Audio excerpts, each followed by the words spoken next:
Olá, pessoal! Sejam bem-vindos novamente em nossa página Malheiros Debatem.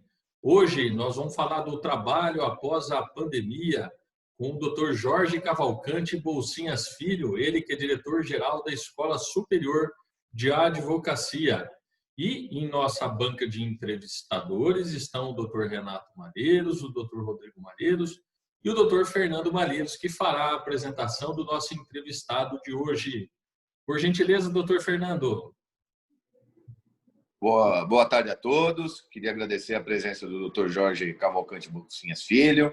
O Dr. Jorge Cavalcante Bolsinhas Filho é diretor-geral da Escola Superior de Advocacia da OAB São Paulo, membro da Academia Brasileira de Direito do Trabalho, vice-presidente da Comissão de Direito do Trabalho do Instituto dos Advogados de São Paulo, professor da Faculdade Getúlio Vargas, mestre e doutor pela Universidade de São Paulo e pós-doutor pela Universidade de Nantes, da França.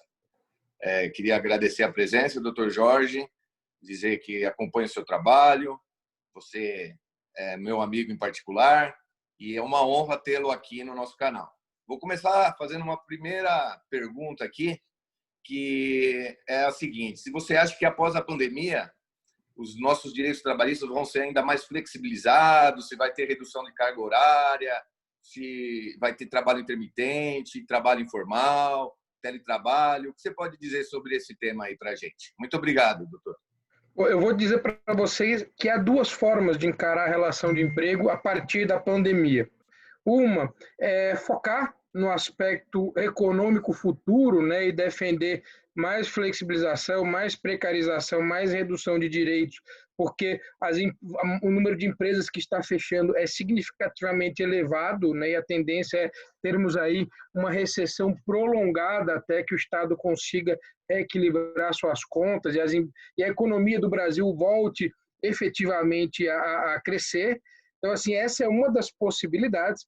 A outra é reconhecer que essa crise, na verdade, mostrou a importância da pequena proteção que a relação de emprego ainda pode trazer para a sociedade como um todo e ao indivíduo em particular. Eu gosto sempre de dar esse exemplo, de falar sobre esse tema, dando alguns exemplos práticos que eu acompanhei muito próximo, eu e a minha esposa. Nós frequentamos um clube aqui em São Paulo, que naturalmente não é o São Paulo Futebol Clube da preferência de vocês aí, mas enfim, nós frequentamos um clube aqui em São Paulo, onde nós temos lá um corpo de funcionários que recebem 2 salários mínimos, não muito mais do que isso, e alguns prestadores de serviços autônomos que têm os próprios clientes. Aliás, os contatos são feitos, o clube simplesmente deixa os telefones no murais para você entrar em contato com o professor, acertar preço, acertar horário, acertar tudo mais, não interfere em nada disso. Eles têm os próprios clientes, eles pagam ao clube uma parte como se fosse uma alocação das quadras, do espaço, enfim, dão uma partilha ali, pagam um fixo ao clube e conseguem, com isso, ter uma renda muito maior do que se fossem empregados do clube contratados com carteira assinada. Então, assim, eles são um exemplo claríssimo de um discurso muito vendido no Brasil de que o melhor é ser empreendedor de si mesmo, né? Ser o próprio chefe, ser autônomo, cuidar da própria receita. Eu me lembro, há muitos anos atrás, eu conheci uma advogada dessas audiencistas, tive a oportunidade de conversar com ela mais detalhadamente, e ela me disse, na ocasião, com muita clareza, que preferia ser audiencista porque ela ganharia muito mais do que aquela altura da vida dela ela ganharia se fosse empregada num grande escritório. Mostrando com números lá quantas audiências fazia por dia e quanto ela conseguia arrecadar ao final de um tempo. Na hora que nós nos pegamos diante de uma situação imprevista como essa da pandemia, a gente percebe que aquela pequena proteção que a relação de emprego ainda confere, que não é nada próximo a que nós tivemos nos anos dourados do direito do trabalho, com estabilidade decenal, com dispensa somente em casos de justa causa e por aí vai. Mas essa pequena proteção que o direito do trabalho ainda oferece, que inclui, por exemplo, a certeza de um pagamento até o 5º dia útil do mês seguinte, um pagamento, um período de descanso anual com remuneração garantida pelo empregador, remuneração até um pouquinho majorada, garantida pelo empregador, e um pagamento extra no final do ano, essa pequena proteção, na hora de um imprevisto como o que nós vivemos e que já perdura no tempo, é absolutamente essencial. Eu tenho certeza absoluta que qualquer desses freelancers, desses empreendedores, dessas MEIs, né, microempreendedores individuais, que tanto se aproveitaram do fato, inclusive de alguns benefícios tributários, por não serem empregados, serem empreendedores individuais, empreendedores de si mesmos, na hora que vem uma pandemia como essa, todos gostariam de ter uma carteira assinada, uma certeza de pagamento no 5º dia útil do mês seguinte, a possibilidade, talvez, de ter férias antecipadas para não perder o emprego, né, para não perder a fonte de renda, e por aí vai. E aí, de novo, tudo vai ficar no nosso olhar, né? Você pode ver metade do copo cheio, metade do copo vazio. A gente pode pegar esse fenômeno para perceber que a proteção social ainda é necessária. Aliás, o próprio Estado deveria fazer essa reflexão, porque nós temos um governo absolutamente liberal, alguns consideram ultraliberal, né? Temos aí o Paulo Guedes conduzindo a economia com as ideias aí que ele aprendeu com Milton Friedman, seguindo uma linha de Adam Smith, enfim, a linha da escola de Chicago, por excelência, né, do liberalismo na sua acepção mais pura, talvez, mais rigorosa, e vimos que ele mesmo precisou reconhecer que esse liberalismo não resolveria o problema do Brasil.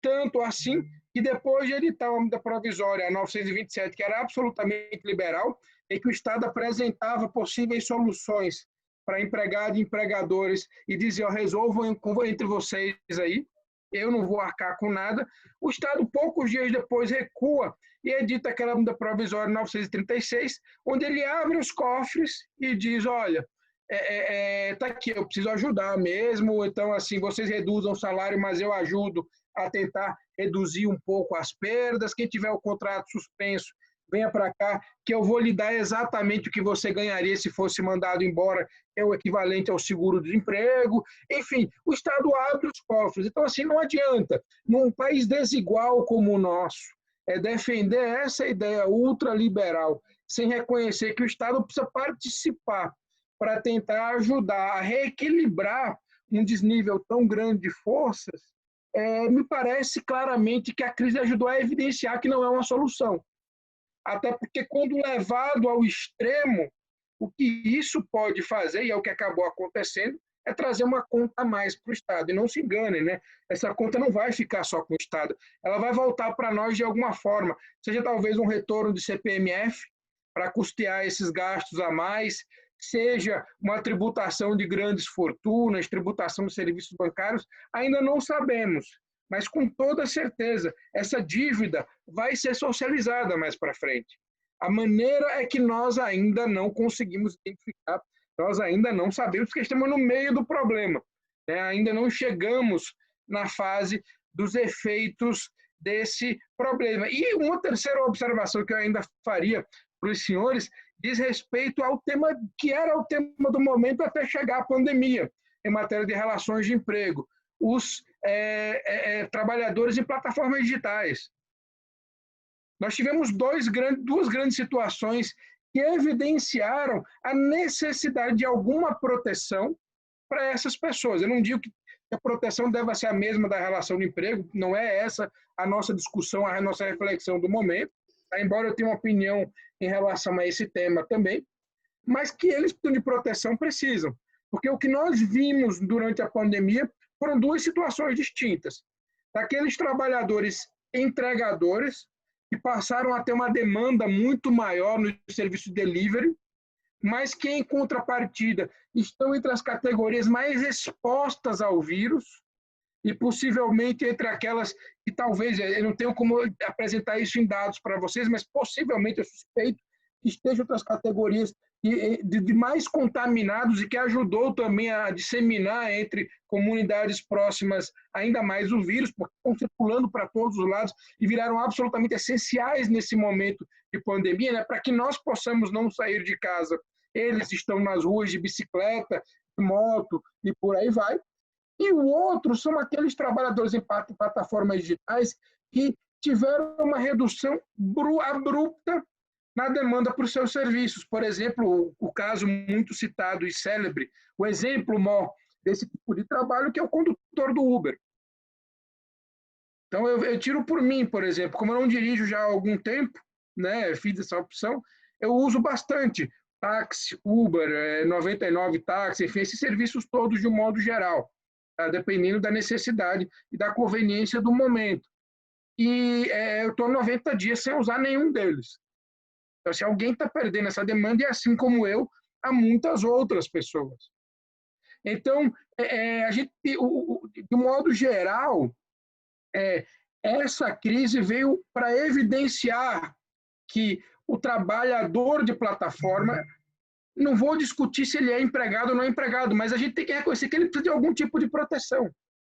Se vai ser uma proteção intermediária, como fez a França, ou se vai ser uma proteção digna de um trabalhador subordinado, não saberia dizer para vocês, ou pelo menos eu tenho a minha opinião formada, mas não é essa a discussão do momento. Agora, certamente, precisamos reconhecer que eles precisam de algum tipo de proteção. Perfeito. Doutor Renato, por gentileza.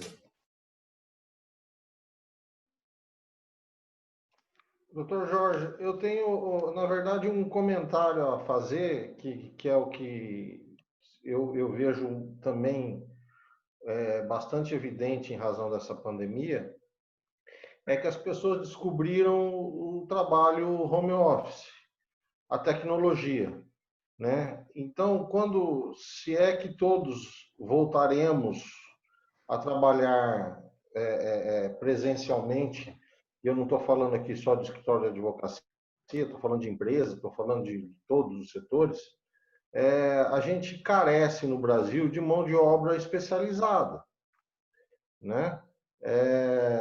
Cada trabalhador estrangeiro que a gente vê os dados equivale a 10 trabalhadores aqui no Brasil.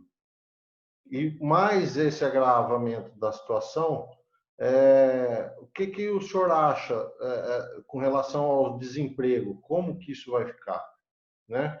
Acho que o mercado vai ser difícil absorver toda essa mão de obra, descobrindo a tecnologia, descobrindo que essa tecnologia permite a produtividade, se não igual ou parecida, e a escassez de mão de obra especializada que o Brasil tem, dando um passo atrás, que é a escassez de uma educação boa, de uma formação acadêmica, de uma formação educacional boa, de base.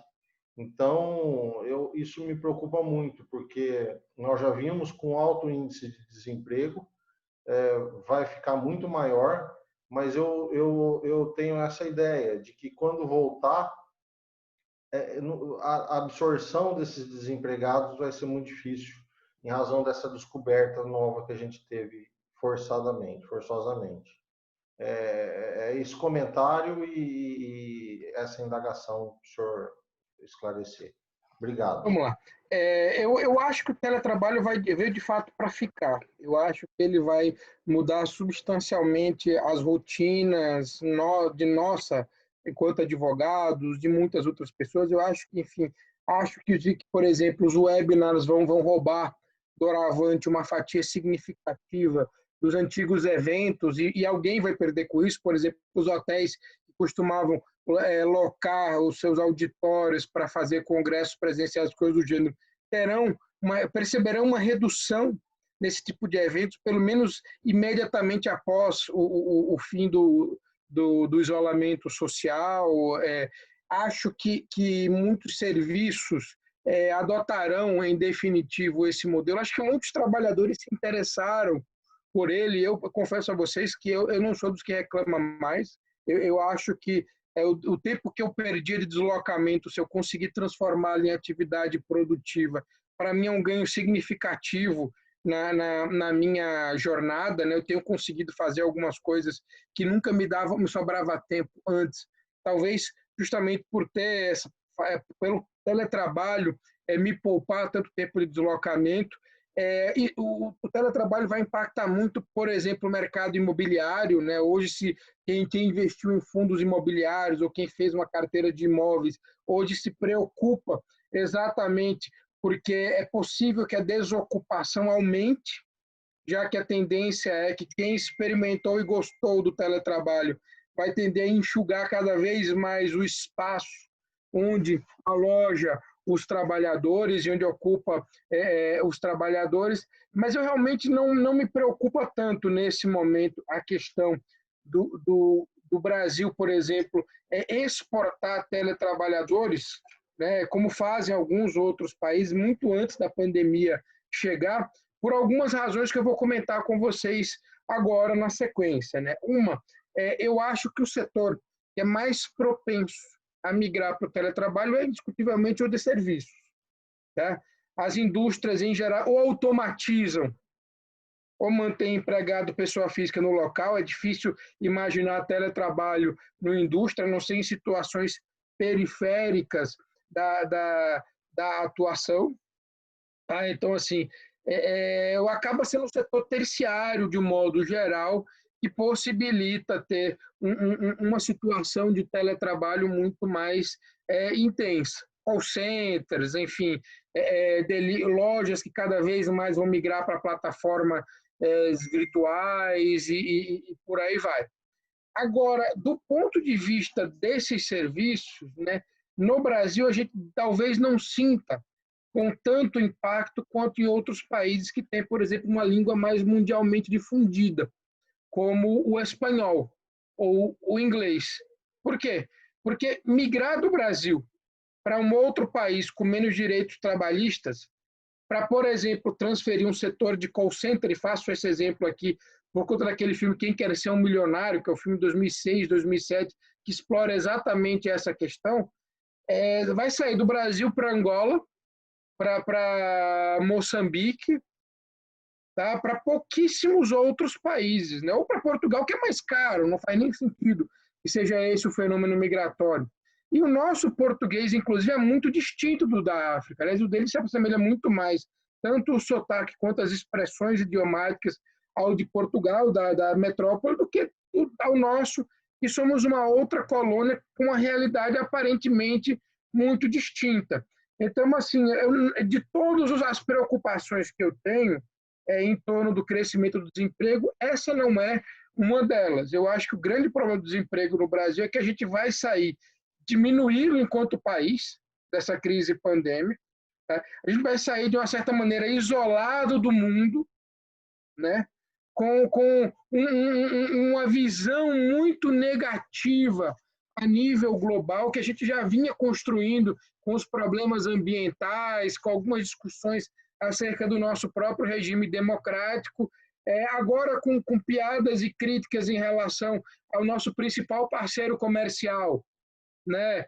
Responsabilizando o principal parceiro comercial por essa pandemia, e outras questões correlacionadas que têm muito mais a ver com a nossa crise política do que propriamente com a crise sanitária ou econômica.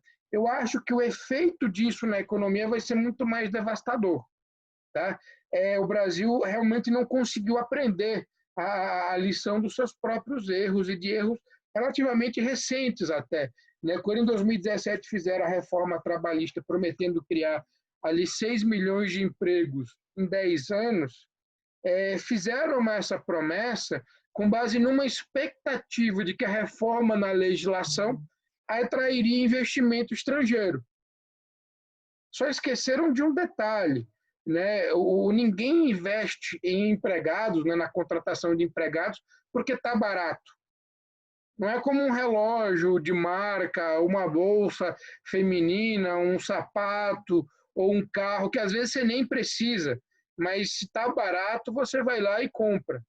Você só investe na contratação de um empregado se tiver pelo menos expectativa de algum retorno. E essa expectativa passa muito mais pela confiança do investidor do que propriamente pelo preço. Né? E para você ter confiança no investidor, você tem que ter um ambiente de negócios favorável, o que não envolve só o custo da mão de obra. Mas cenário político, como é que a gente pode, vivendo de crise em crise, né, com impeachment a cada 3 a 4 anos, né, em discussão. Aliás, mais do que isso, uma democracia de 30 e poucos anos, se eu não estiver equivocado, o único presidente sobre o qual não chegou a ser apresentado um período de impeachment foi Itamar Franco, que fez um mandato tampão. Todos os outros tiveram pedido. Fernando Henrique Cardoso enfrentou período de impeachment, Lula enfrentou, Dilma enfrentou e acabou sendo, de fato, afastada. Temer enfrentou 2, também, mesmo sendo mandato tampão também. Bolsonaro, eu já nem sei mais quantos tem lá no Congresso Nacional, nas mãos lá do Rodrigo Maia. Assim, como é que a gente quer ter um ambiente de negócios que atrai investimento, gere emprego, a gente não consegue minimamente organizar a casa para chamar a pessoa de fora para investir. Então, assim, eu não descarto a possibilidade de termos fuga de serviços para outros países. Não acho que seja a principal preocupação. Agora, em relação ao índice de desemprego pós-crise, são dados absolutamente incertos. Eu escrevi recentemente um texto para uma pesquisa internacional que eu faço com colegas de outros países, eu não consegui dados. A gente vê com desconfiança os dados de contaminação, mas simplesmente não há dado seguro nenhum em relação ao índice de desemprego no Brasil. Não tivemos mais PNAD contínua para verificar isso, até por conta do isolamento social. O que nós temos são estimativas. Uns chegaram a projetar 23% de desempregados no Brasil pós-pandemia, outros falam em 17%, mas seja qual for o dado, isso é elevadíssimo. Tá? É um desemprego muito próximo do recorde histórico do país, né, desde sempre, e seguramente o maior índice desde que se começaram a utilizar esses critérios de aferição da taxa de desemprego. Ou seja, o cenário não é positivo. Doutor Bolsinhas, eu gostaria de emendar aí, então, uma pergunta. Eu ia passar até para o doutor Rodrigo, mas eu vou já aproveitando o gancho. Desses grandes grupos econômicos, em especial o sistema financeiro, os bancos, eu vi aí uma notícia recente de que o Santander pretendia demitir, parece que 20% dos seus quadros após a pandemia, né? Evidentemente que o sistema financeiro não contribuiu em nada para essa crise financeira. Aliás, é objeto, inclusive, de críticas desde o começo. O governo está tentando capitalizar recursos e eles subindo juros em meio a essa crise. E, evidentemente, que eles estão aproveitando para que as pessoas utilizem mais caixas eletrônicas e os aplicativos, né? Também me recordo de que, num passado recente, de que alguns sindicatos que ingressaram com ações nos tribunais regionais para tentar impedir demissões em massa. A pergunta que eu faço, o que o senhor pensa desse sistema financeiro em que pretende, evidentemente, que tenha a sua liberdade para isso, mas que pretende fazer uma demissão tão grande em relação a essa, no momento em que ele não consegue provar sequer o próprio prejuízo, que ele está tendo lucro durante essa pandemia? Muito obrigado pela presença.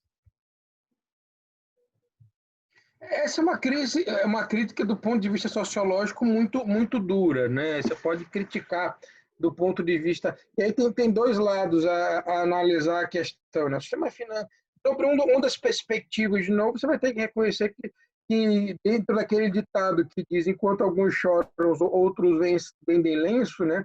O sistema financeiro, de modo geral, sempre encontra uma forma de vender algum lencinho aí, né? Seja na forma de financiamento de folha de pagamento com auxílio de recursos do Estado, ou ajudando a socorrer empresas pequenas, médias, grandes empresas mesmo, do impacto econômico significativo que elas vão ter. Então, assim, você não tem a menor dúvida disso. Do ponto de vista sociológico, a grande crítica que você pode fazer é que o sistema financeiro investiu pesado em marketing social durante a crise, né? Por exemplo, ajudando a comprar equipamentos de segurança, ajudando a comprar,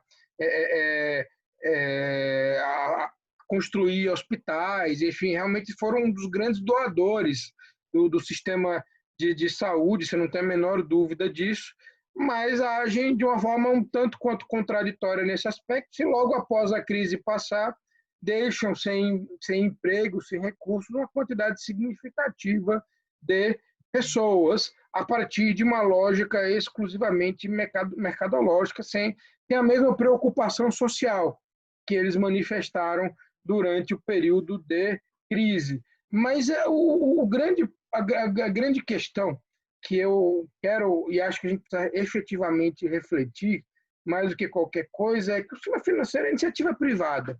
É alguém defendendo o próprio negócio dentro de uma lógica capitalista de quem você não pode esperar tanto assim. Me preocupa muito mais as políticas governamentais, me preocupa muito mais o discurso contrário à Organização Mundial de Saúde, um discurso de um gasto excessivo com publicidade no momento em que o país passa por uma situação tão delicada quanto essa, enfim, são essas posturas de quem é legítimo representante do povo que, de fato, me preocupam muito mais do que alguma crítica que você possa ou queira direcionar ao sistema financeiro, que está jogando o jogo à sua maneira, digamos assim, né, e se beneficiando das ferramentas e dos instrumentos que tem, e que, se eles poderiam, de fato, cooperar socialmente, mais do que o que tem feito em relação aos investimentos em hospital, eles não são obrigados a isso. Mas o Estado né? Os representantes populares são, né? O governo da ocasião e às vezes parece que joga muito mais contra do que a favor. A gente precisa realmente reconhecer, depois dessa crise, que o Brasil é um país muito desigual, né? E que não pode ser o governo o grande propulsor de um incremento dessa desigualdade, porque não adianta, gente, esse nível de desigualdade social, ele acaba naturalmente propiciando e fortalecendo a insegurança pública e a tentação das pessoas que se sentem oprimidas ou esquecidas por esse sistema a ir para o caminho muito sedutor e que cada vez mais está próximo às suas casas do crime organizado.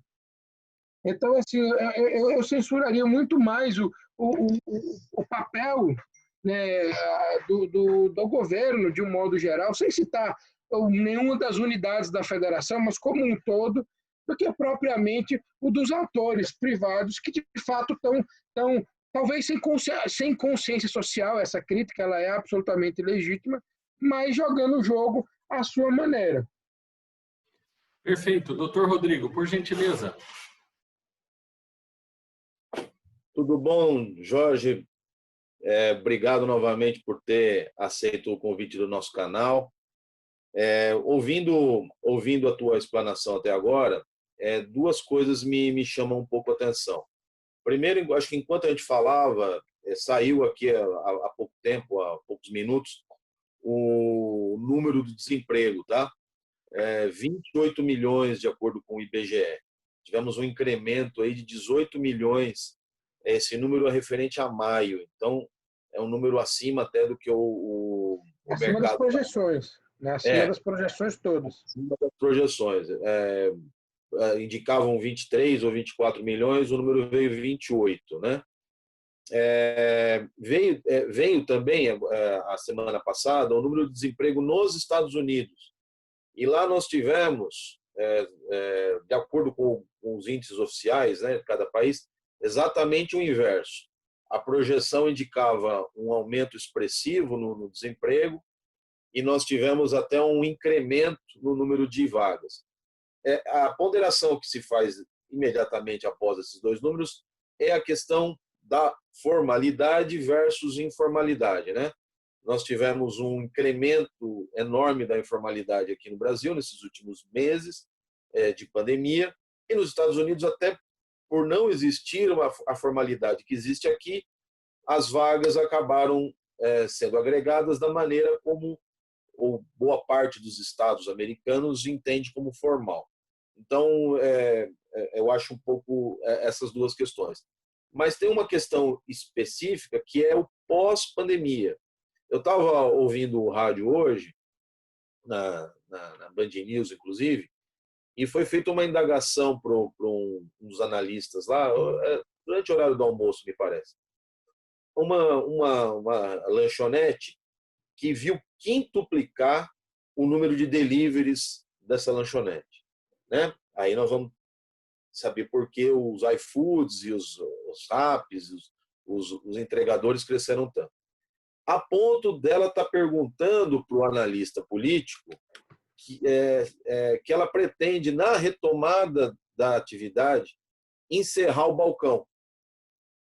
O delivery dela cresceu de tal forma, quintuplicou, ela diz, que o faturamento dela hoje é 33% maior do que o faturamento dela quando estava aberto.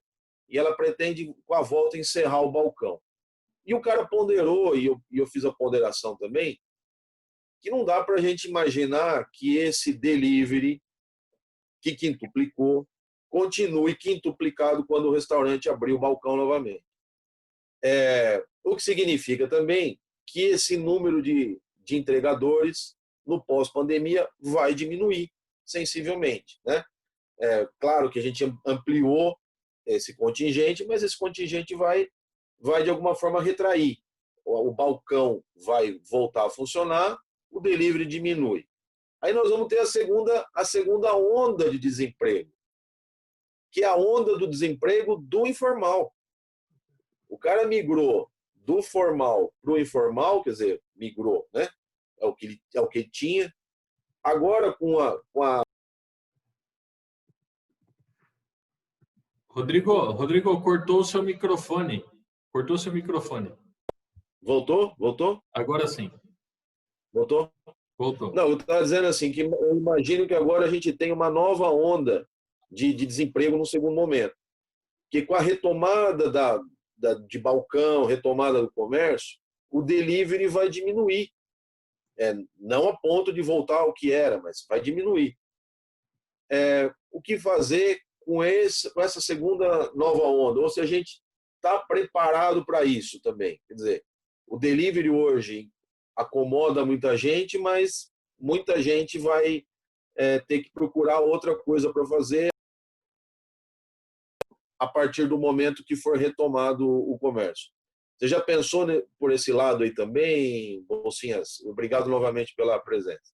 Vamos lá, eu vou conversar com vocês. Na verdade, eu vou fazer só uma observação. Enquanto você falava, Rodrigo, eu fui, de fato, verificar no IBGE o percentual de desemprego no Brasil, essa informação de ontem, né, de 15 de maio, tá? E na verdade, 27,1% de desemprego é para os jovens, né, entre 18 e 24 anos de idade. Normalmente é uma categoria sempre muito vulnerável às crises econômicas. Quando nós tivemos a crise de 2008, aconteceu algo muito parecido na Espanha e em outros países, por exemplo, que a taxa de desemprego dos jovens chegou a 40%, enquanto a média nacional estava em torno de 20%.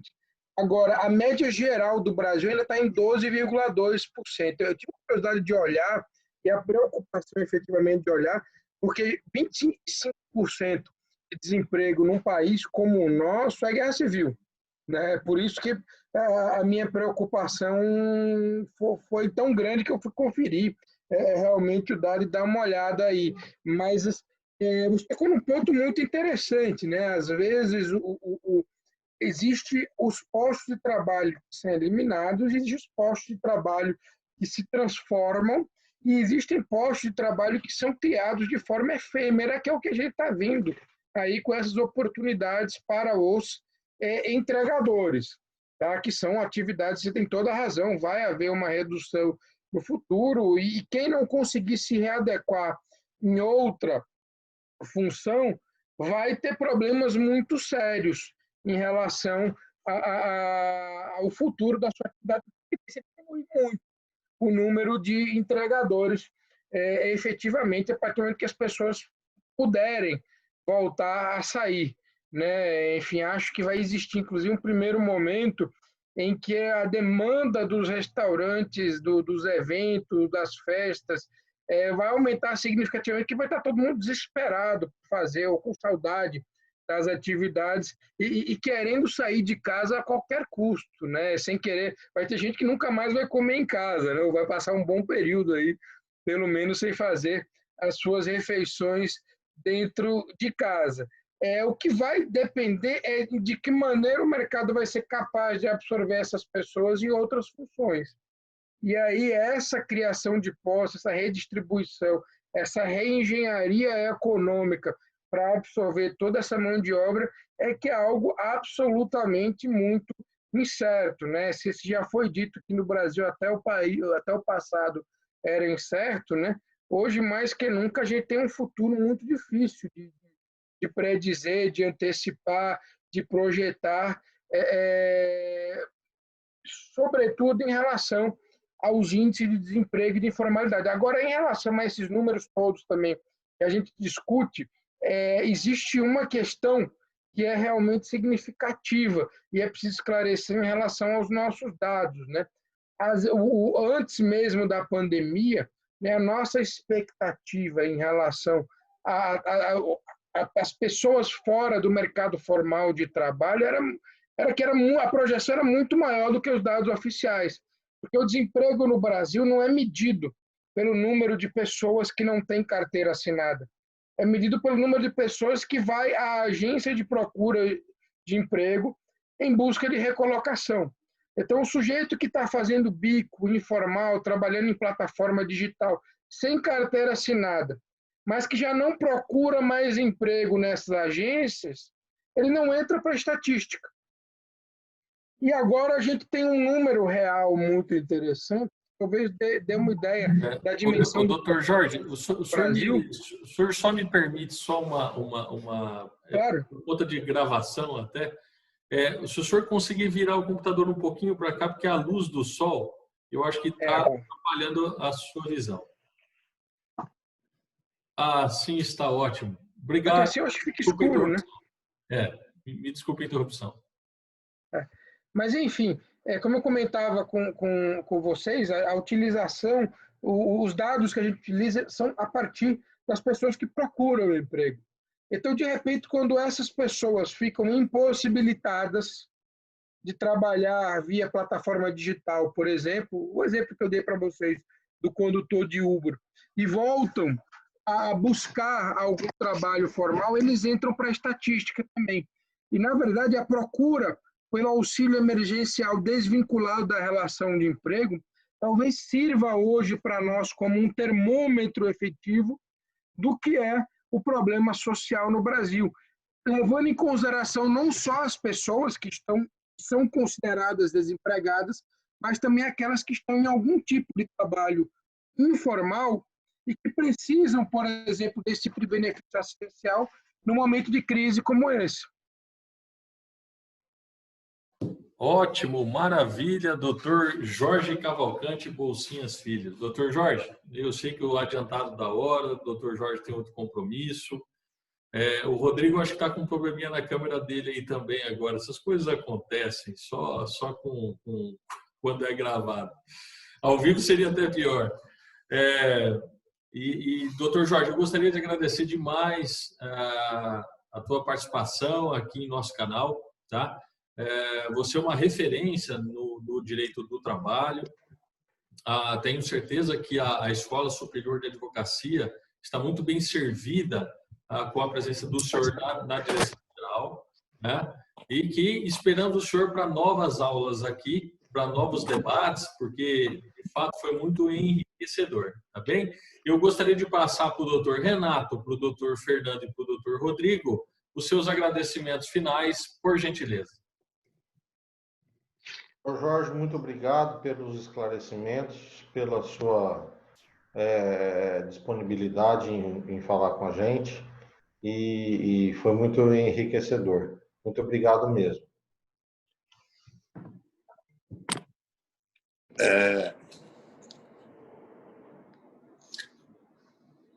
O doutor Jorge, muito obrigado pela presença, por ter aceitado o nosso convite. É uma honra tê-lo aqui. Está convidado futuramente para voltar, para dar mais uma aula para a gente. Muito obrigado aí e bom dia.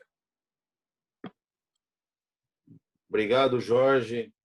Tive um problema, acho que aqui com a câmera, mas agora acontece com todos nós. A minha câmera começou a congelar. Bom, enfim, voltou. Obrigado pela presença novamente e a gente está à disposição, Bolsinhas. Eu também me coloco à sua disposição para o que você eventualmente precise, acho que todos nós aqui. E obrigado novamente pela presença e pelo bate-papo. Imagina, eu que agradeço aí pela oportunidade de conversar com os colegas, com os amigos. É sempre uma satisfação poder atender algum convite que vocês me façam. Obrigado. E, pessoal, esse foi mais um Malheiros Debatem e esperamos vocês aqui em novas entrevistas. Muito obrigado.